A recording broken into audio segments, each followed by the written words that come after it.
Hello, welcome everybody. Thanks for registering for this webinar. I am Mujahid Haj Abdullah. I'm talking to you today from DKSH Technology Unit here in Singapore. I am the product specialist for additive manufacturing, or as more commonly known, 3D printing. Today I'll be presenting to you a short introduction to 3D printing. What is 3D printing? What are the technologies under 3D printing? And what are some of its real-world applications. Also, we will be looking at the benefits and advantages of 3D printing technologies and how can you improve and enhance your manufacturing operations today using 3D printing technologies. So let's get to it. So we start with this presentation about introduction to additive manufacturing. Let's talk first about the agenda of what we are going to be discussing today. So today, first, we will learn about the basics of 3D printing, and that will be the definition of 3D printing, a quick brief history of the technology and how it developed over the years, the differences between traditional manufacturing methods and 3D printing technologies, and also the advantages of 3D printing technologies against those traditional manufacturing methods. And finally, we will look at some key elements of key elements or key concepts of 3D printing. After that, we will look at the 7 different types of 3D printing technologies that exist in the market today, but we will be focusing on 3 main technologies. They're called VAT, powder bed fusion, and FDM. We will look at that in details later. Finally, we'll look at just a brief introduction about DKSH Technology Unit and what it represents in the market. So start first on what is 3D printing. 3D printing is described by many as the new industrial revolution. But what is the definition of 3D printing? There are different technologies that is under the 3D printing umbrella. However, every 3D printer builds parts based on the same main principle. A digital model is turned into a physical 3-dimensional object by adding material 1 layer at a time.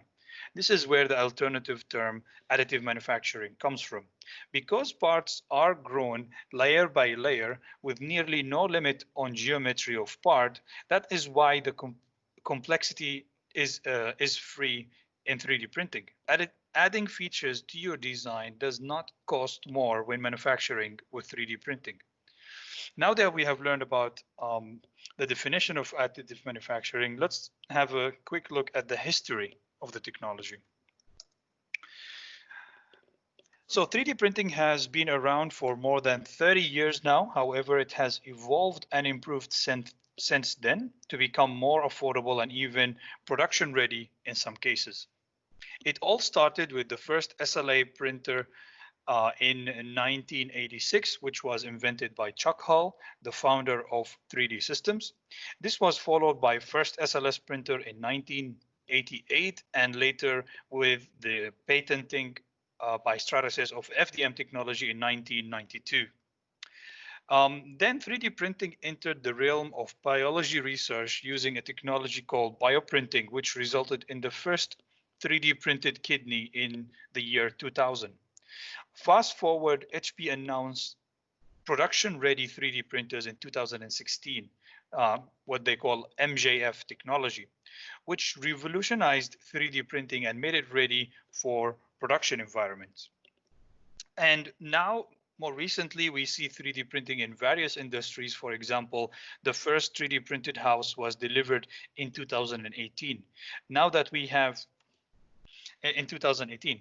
So after looking at the history of 3D printing, let's take a closer look at how it is being adopted currently by different industries. And for that, we will look at the 3D printing hype cycle. So what is a hype cycle? Hype cycles are a graphical representation of the level of maturity of new technologies and its potential in the future.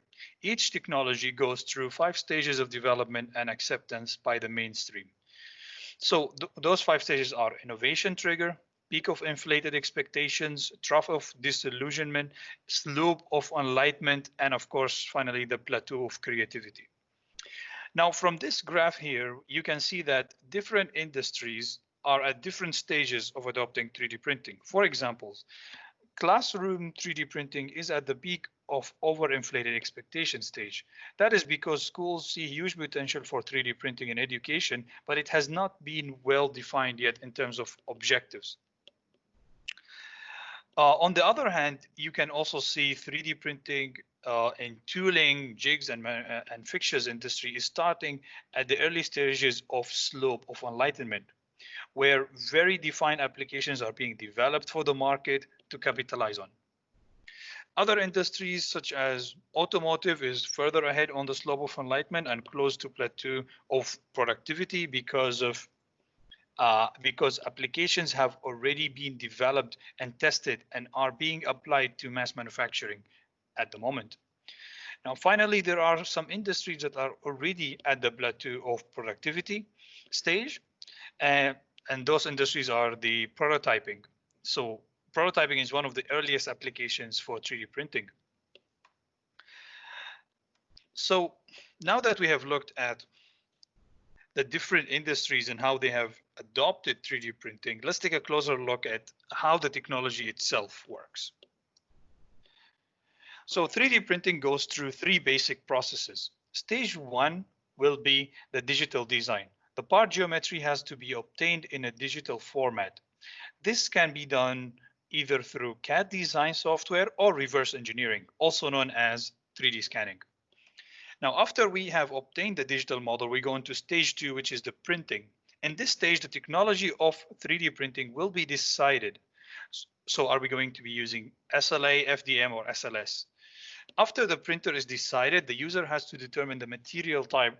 So for example, this can be a type of plastic, a type of metal, ceramics, whatever that's needed for the end use. Then the printing process starts and alerts the user when printing is done.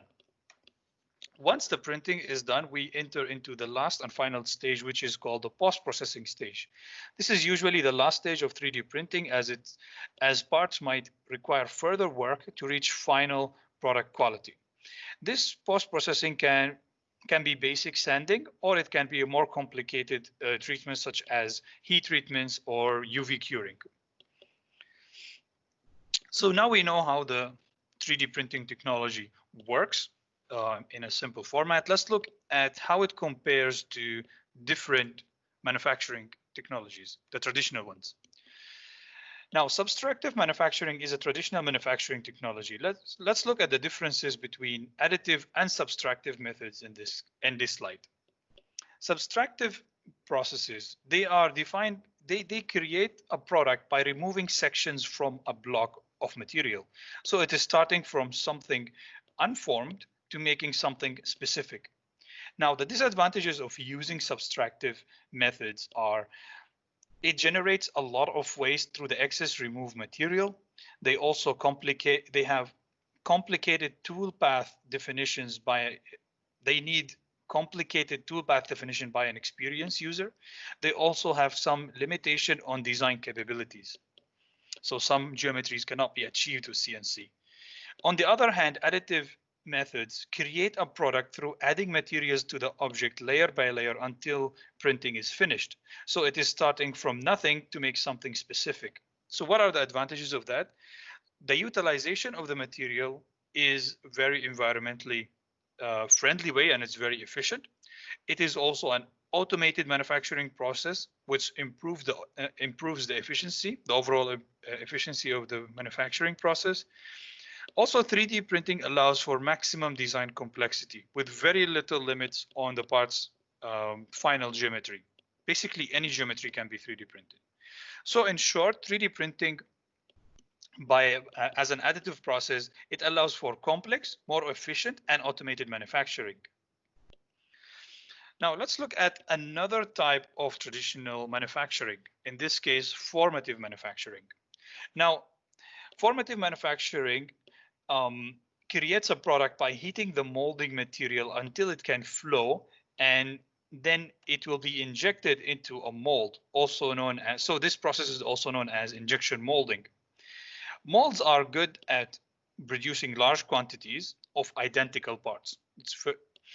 But what are the disadvantages of this process? It requires expensive tooling and large capital investment upfront. Also, it has very limited ability to modify the designs once the mold has been made.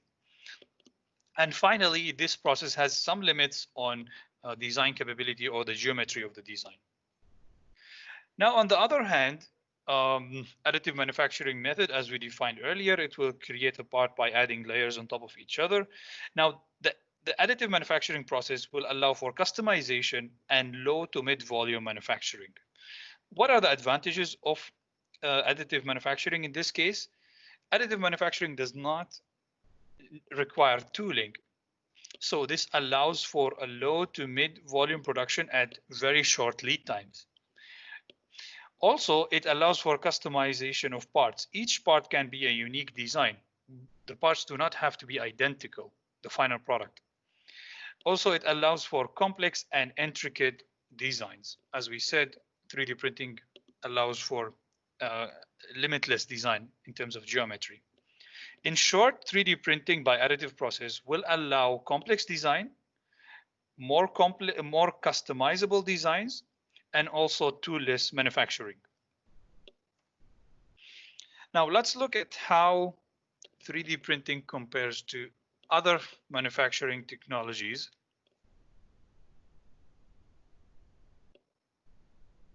In a graphical representation.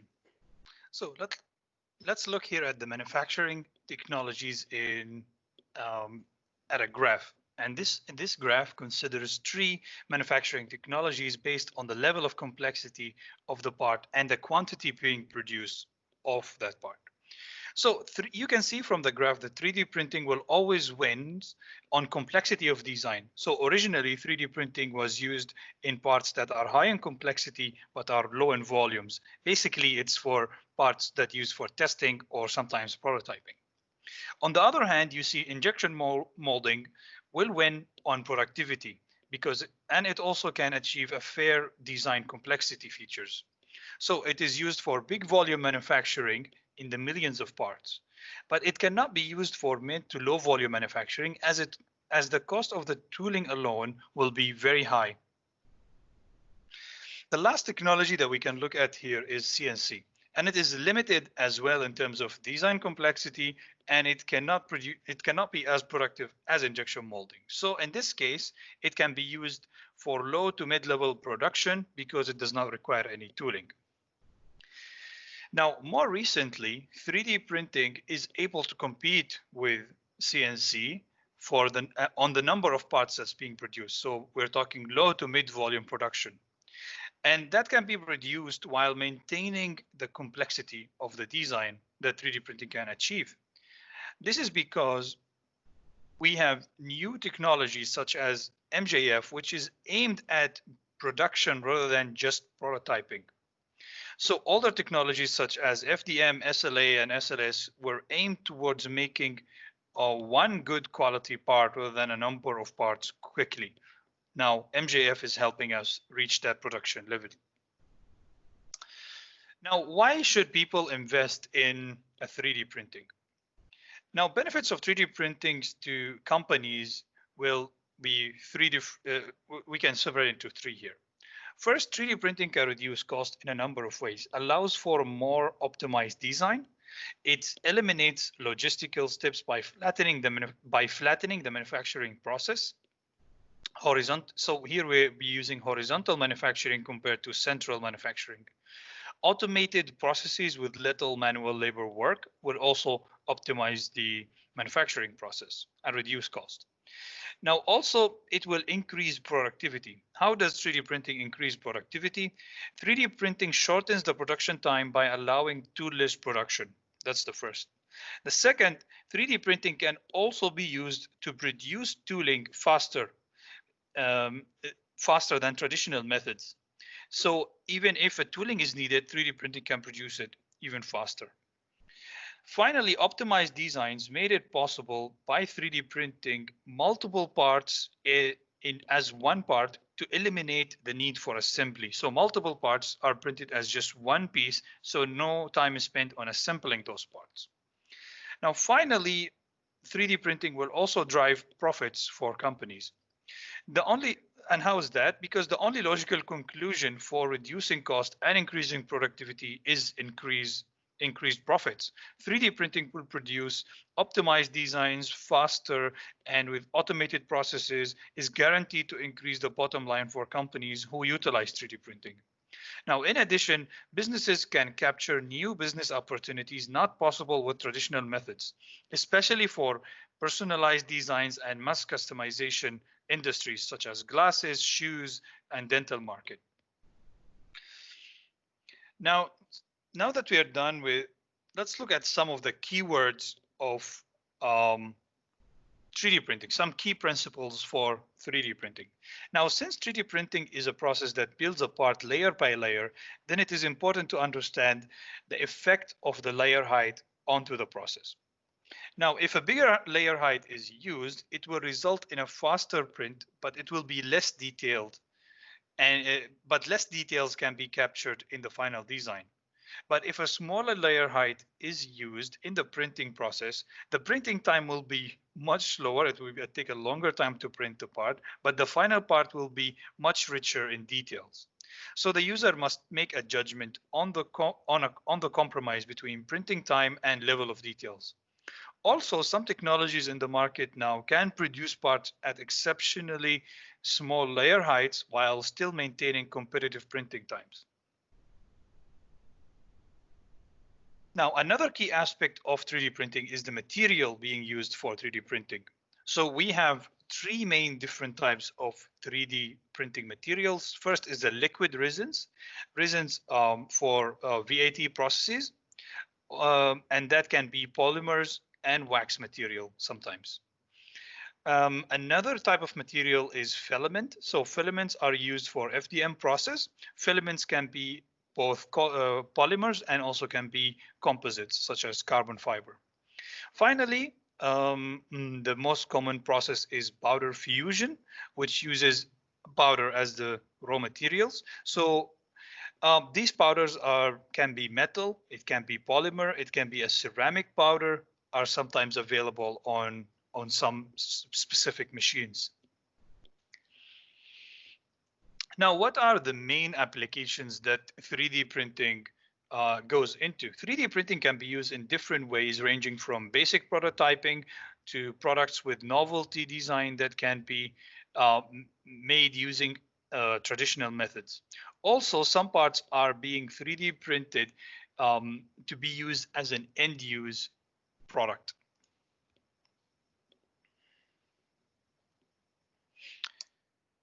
So let's take a deeper look at what can be 3D printing be used for. So 3D printing goes into a variety of industries. It goes into automotive, casting industry, jewelry industry. It goes into art formation, architecture, of course, medical and dental industries, and finally, aerospace. So let's look at it in more detail one by one. Automotive is a growing application for 3D printing, and big names such as Ford, Mercedes, and BMW are giving the 3D printing technology more attention these days. The application for automotive industry can be any of the following. Either it can be prototyping of models, of designs. It can be specialized fixtures to hold equipment on the workshop floor. It also can be used for welder jigs that is traditionally produced using CNC. Also, it can be used for end-use products, both in plastic and in metal parts. Now, another industry sector is the foundry and the casting sector. So casting is a very important industry for 3D printing, as it involves creating complex geometries by melting and shaping metal parts. 3D printing can help in various ways to improve the casting process. First, 3D printing can produce patterns that is used to create the molds for sand casting. Also, 3D printing can print the sand mold itself for the sand casting process. 3D printing can also produce accurate patterns for investment casting or sacrificial patterns. 3D printing also more recently can be used to produce ceramic cores and shells that can be used directly as tools for the investment costing process. Now, another industry that 3D printing is disrupting is the jewelry industry. Jewelry industry is one of the few industries that fully adopt 3D printing as part of their manufacturing process. 3D printing is used in a variety of ways in the jewelry manufacturing. First, it's used to print models for investment casting of jewelry. So it prints wax models for investment casting of jewelry. It can print resin patterns for investment casting of jewelry. And it can also do a prototyping of the jewelry designs for fit and feel, so that the customers can experience the design before it's made. Also, it can be used in making rubber molds for jewelry, more commonly known as RTV molds. Now, also one more industry that is very important for 3D printing is medical. 3D printing is very useful for medical and dental applications. It can be used for study models. It can be used for making of prosthetics instead of using traditional casting. It can also be used for manufacturing of orthotics. It can make molds for dental aligners, and of course, more recent advanced applications such as cranial helmets for babies.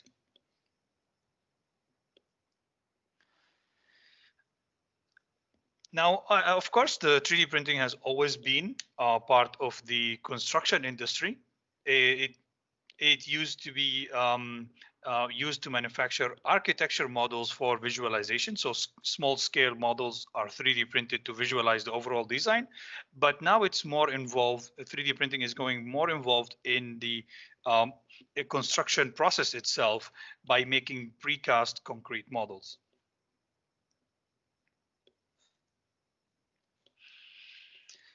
All right, so now that we have learned about what is 3D printing, we took an overview of it. Let's look at the different technologies that exist in the market right now in 3D printing. Now, the American Society for Testing and Materials is an international standard organization that develops and publishes voluntary consensus technical standard for a wide range of materials, product systems, and services. And they classify 3D printing into three categories, as shown here in this slide. Now, let's go through these categories one by one and explain it. So first is the VAT photopolymerization, is one of the earliest 3D printing technologies, and it has three subcategories of 3D printing technologies. So we have SLA, we have DLP, and finally we have CDLP and clip technology. So clip technology is a newer, faster technology, but of course is more expensive. Now let's take a deep dive into what is SLA. In SLA, an object is created by selectively curing a polymer resin layer by layer using an ultraviolet UV laser beam. The material used in SLA are photosensitive thermoset polymers that come in a liquid form. The pros of this process is fast build times, very smooth surfaces, and excellent accuracy. What are the disadvantages of this process? It has liquid resins are hazardous materials to humans and the environment. Parts don't have strong mechanical properties, so they are fragile and they can break easily. And parts are unstable when exposed to heat or UV light. What applications is SLA used for usually? It's used in jewelry manufacturing. It's widely used in dental, some dye and mold applications, of course in prototyping, and it is growing now in audiology. Now, let's move to another category of 3D printing, and this is called powder bed fusion. So powder bed fusion has 4 subcategories. 2 of them are for plastic parts, SLS and MJF, and another 2 is for metal, EBM and SLM. So let's take in this case SLS and discuss it in more details as a powder bed fusion technology. So in SLS, a laser selectively sinters the particles of a polymer powder, fusing them together and building apart layer by layer. The material used in SLS are thermoplastic polymers that come in a granular form or a powder form. The material used in SLS is usually polymers, basically plastics. What are the pros or what are the advantages of using SLS? Printing without supports, that's one advantage. Another advantage is material properties are very close to the original injection molding properties, so you're producing end-use parts. And now unused powder can also be recycled, so that makes the process more efficient. And final parts can be recycled using usual methods, because it's an actual plastic part that can be disposed using usual disposal methods. What are the disadvantages of using SLS? It is limited in production capacity. It's not a very fast process. The equipment cost is usually high relatively, and small and intricate features are very difficult to produce on SLS. Now, if you compare that to SLA, SLA can produce smaller parts. Also, MJF can produce smaller parts, but SLS will struggle with those small parts. What are the main applications that are used? SLS is used for? It's used in industrial applications, it's used in medical applications, and of course, it's used in functional prototyping that will go through some testing. So here is a short video about MJF technology, which is another powder bed fusion technology.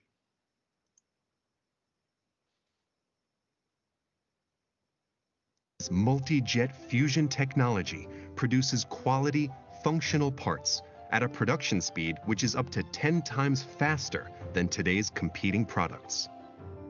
Unlike the slow point processes of some current technologies, HP's multi-jet fusion technology processes parts in 2 fast, area-wide passes to achieve top-speed part production. The process begins by applying a layer of material in a work area. In the opposite direction, in one continuous pass, we print fusing and detailing agents across the full working area. This pass combines the printing with the fusing energy, and the process is then completed. HP's proprietary architecture is capable of printing 30 million drops per second along every single inch of bed width, enabling extreme precision and dimensional accuracy.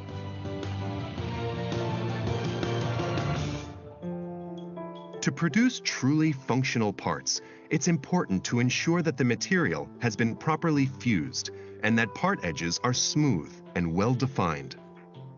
To achieve part quality at speed, HP invented a multi-agent printing process. In this process, a fusing agent is applied on a material layer where the particles are meant to fuse together. A detailing agent is applied to modify fusing and create fine detail and smooth surfaces. The area is exposed to energy, and reactions between the agents and the material cause the material to selectively fuse together to form the part. The fusing process requires accurate temperature control across the entire material layer. HP Multi-Jet Fusion's closed-loop thermal control system does this by measuring temperatures at hundreds of points on the material bed. This information then determines which areas receive more energy to raise the temperature and which areas are cooled, allowing for control of thermal bleed and layer-to-layer fusing and cooling. The result is full control over mechanical properties, dimensional accuracy, and repeatability. The process is then repeated until a complete quality, truly functional part has been formed. This is how HP's proprietary area-wide processing compares with existing popular point processing technologies for building functional parts. In the time it takes these slower point processes to build 1,000 parts, HP's multi-jet fusion technology would have created several thousands of parts. Using HP's proprietary multi-agent printing, the HP multi-jet fusion technology achieves new levels of part quality at these breakthrough speeds.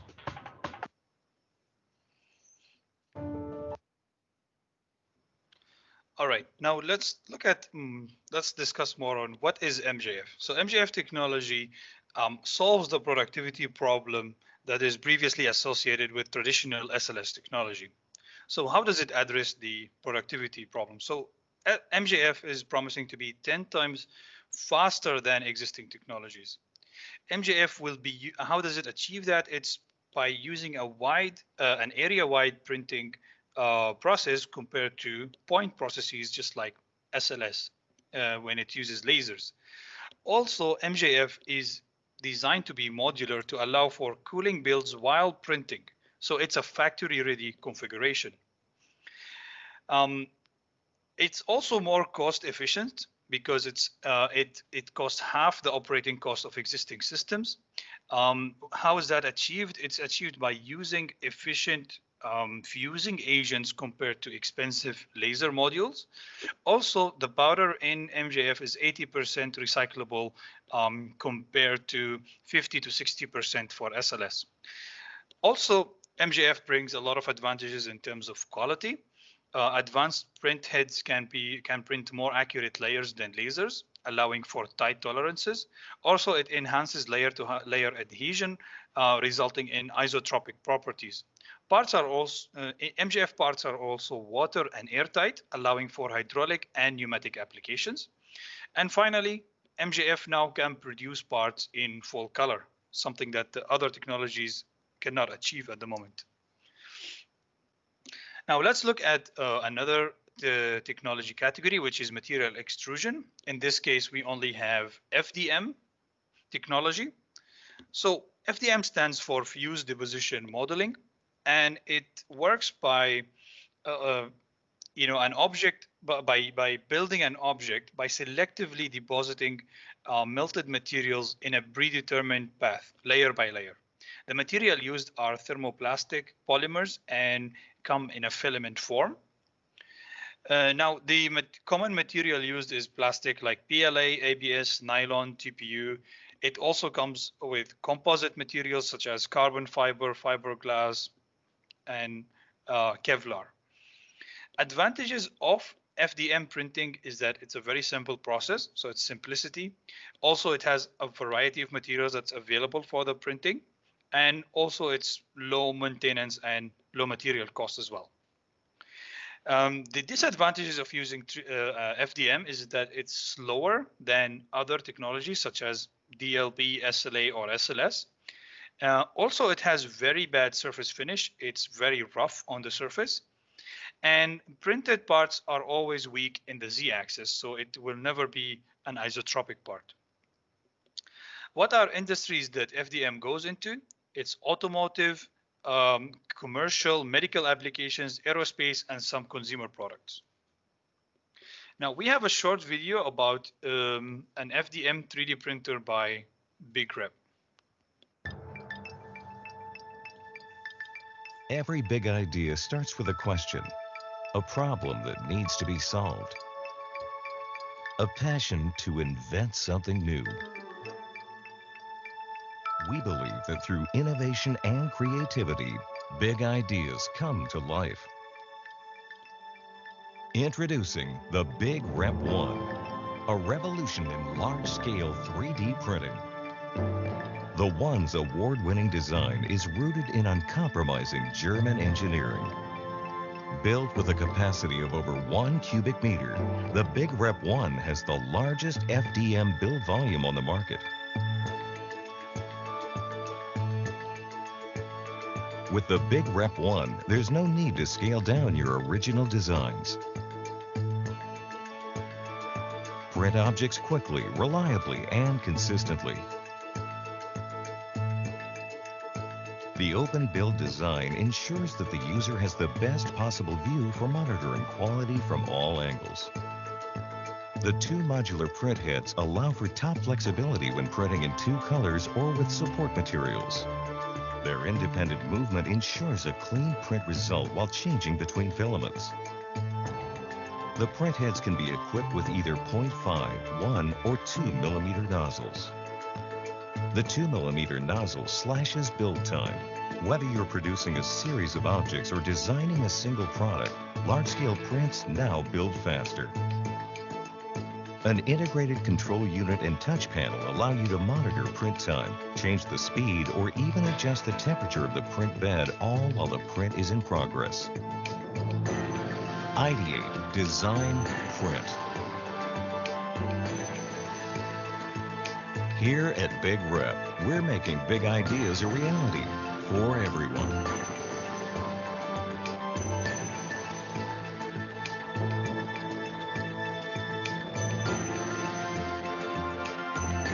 What is your next big idea?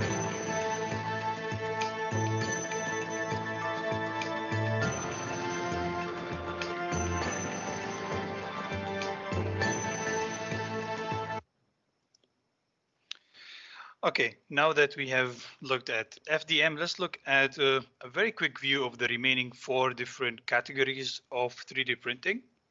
So we have binder jetting, which includes technologies such as the CJP or color jet printing.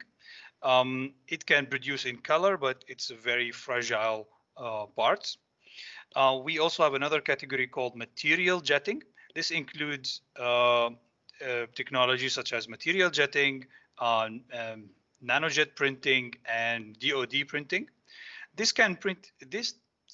category of technology can produce extremely accurate parts, but parts are also not stable under UV and heat or humidity because they are made out of liquid resins. Also, we have another technology called sheet lamination. Under sheet lamination here, we're mentioning LOM. LOM uses paper to manufacture parts layer by layer. This can produce parts in color as well, but also it's very weak and fragile parts. Now, the final and also important 3D printing category here is called directed energy deposition, DED in short. Under DED, this DED technology is mostly used for metal parts, and it's used for manufacturing of large metal parts, and sometimes it's used in repairing of large metal parts. Under this category, we have lens technology and EPAM technology.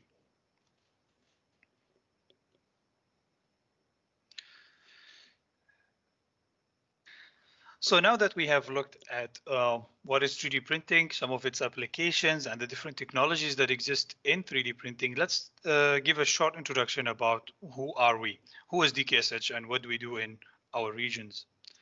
So DKSH, we have a vision to always being your trusted partner for your business. Our mission is that you can always count on us to provide the right solution for your business success. Here we see DKSH Technology Unit in numbers. DKSH Technology Unit is the unit handling the 3D printing business. DKSH Technology Unit generated around 431.2 million Swiss francs in 2019. We exist across 18 markets with 80 business locations.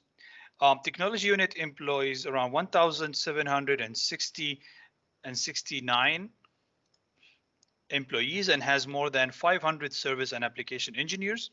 Technology Unit works with more than 35,000 customers and has 89,000 potential customers to expand to.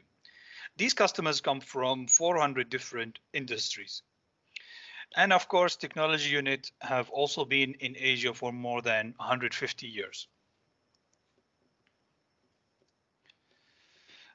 Now, as a technology unit, we have a very strong regional presence in Asia. This is another unique value proposition that no other distributor in Asia has such a strong regional footprint. As DKSH, we are particularly strong in countries like Vietnam, Malaysia, Thailand, and Myanmar.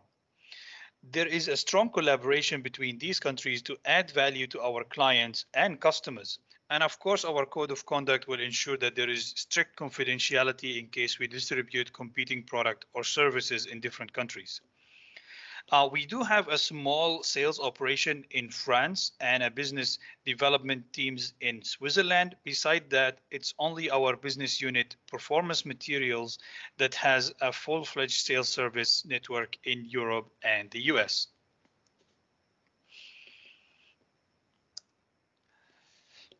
Now, here are some of our business partners for 3D printing. So, for example, DKSH is the sole distributor for HP 3D printing solutions in Southeast Asia. Also in DKSH, we work closely with BigReb FDM Solutions.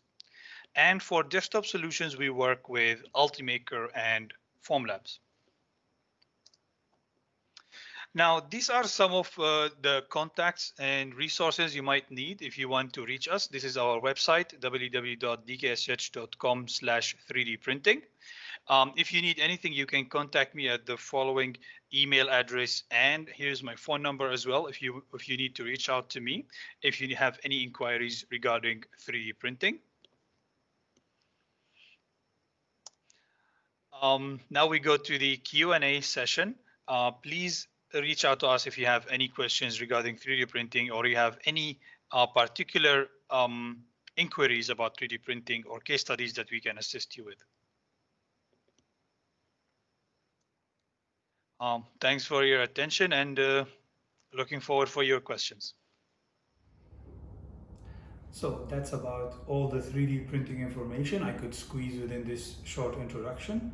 Hope you leave today with a better understanding of what is 3D printing and what it means to your manufacturing operations. Thanks for attending. Thanks for paying attention to this short introduction. And of course, please leave if you have any questions or inquiries about 3D printing, or you have any specific case that you would like us to help you with. And with regards to 3D printing, please reach out to me, to my contacts shown earlier on the screen, and I will do my best to assist you. Thanks a lot for attending today.